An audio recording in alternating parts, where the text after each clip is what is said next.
ಓಂ ಸಾಯಿರಾಮ್. ಶುಭೋದಯ ನನ್ನ ಮಗುವೆ. ನಿನ್ನ ಗುರುವಾಗಿ ನಿನ್ನ ಮನೆಯಲ್ಲಿ ಕುಳಿತು ನಾನು ಎಲ್ಲವನ್ನು ನೋಡುತ್ತಿದ್ದೇನೆ. ಮಾತಾಗಲಿ, ಮೌನವಾಗಲಿ, ಶ್ರಮವಾಗಲಿ, ವಿಶ್ರಾಮವಾಗಲಿ, ಎಲ್ಲವೂ ನನ್ನ ಇಚ್ಛೆ.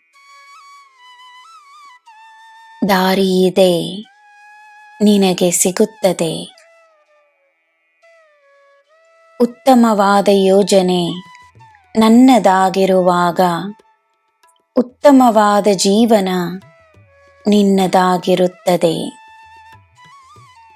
ನಿನ್ನ ಎಲ್ಲ ಯೋಜನೆಗಳಲ್ಲಿ ನಾನಿದ್ದೇನೆ. ನಿನ್ನನ್ನು ದಾರಿ ನಡೆಸುತ್ತಿದ್ದೇನೆ. ನಿನ್ನ ದಿನ ಶುಭವಾಗಿರಲಿ. ಸರ್ವಂ ಸಾಯಿಮಯಂ. ಜೈ ಸಾಯಿರಾಮ್.